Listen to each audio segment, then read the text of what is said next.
حضرت ابو ذر رضی اللہ عنہ سے مروی ہے، وہ نبی صلی اللہ علیہ وسلم سے روایت کرتے ہیں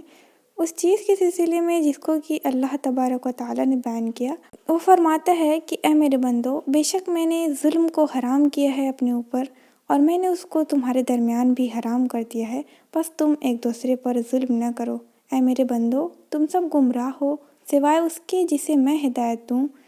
بس تم مجھ سے ہی ہدایت طلب کرو، میں تمہیں ہدایت دوں گا۔ اے میرے بندو، تم سب بھوکے ہو سوائے اس کے جسے میں کھلا دوں، بس تم مجھ سے ہی کھانا مانگو، میں تمہیں کھلاؤں گا۔ اے میرے بندو، تم سب ننگے ہو سوائے اس کے جسے میں کپڑا پہنا دوں، بس تم مجھ سے ہی کپڑا مانگو، میں تمہیں کپڑا پہناؤں گا۔ اے میرے بندو، تم سب غلطی کرتے ہو رات اور دن، اور میں تمام گناہوں کو بخش دیتا ہوں، بس تم مجھ سے ہی مغفرت طلب کرو، میں تمہارے گناہوں کو بخش دوں گا۔ اے میرے بندو، بے شک تم میں سے ہرگز کوئی میرے نقصان تک نہیں پہنچ سکتا کہ وہ مجھے نقصان پہنچائے، اور ہرگز تم میں سے کوئی میرے نفع تک نہیں پہنچ سکتا کہ وہ مجھے نفع پہنچائے۔ اے میرے بندو، اگر تم میں سے اول اور تم میں سے آخر اور تمہارے جن اور انس اور سب کے سب سے زیادہ متقی شخص کی طرح ہو جائیں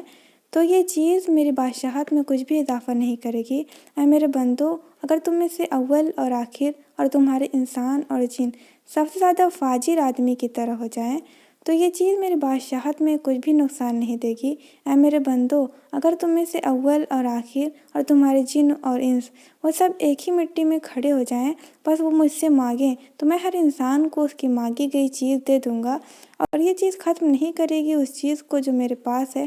مگر اسی کی بقدر جتنا کہ سوئی ختم کرتی ہے جبکہ اسے سمندر میں ڈالا جاتا ہے۔ اے میرے بندو، یہ تو صرف تمہارے اعمال ہیں جس کو میں شمار کرتا ہوں، پھر میں تمہیں بدلہ دیتا ہوں اس کا۔ تو جو کوئی بھلائی پائے تو اسے اللہ کا شکر ادا کرنا چاہیے، اور جو کوئی اس کے علاوہ پائے تو اپنے نفس ہی کو ملامت کرے۔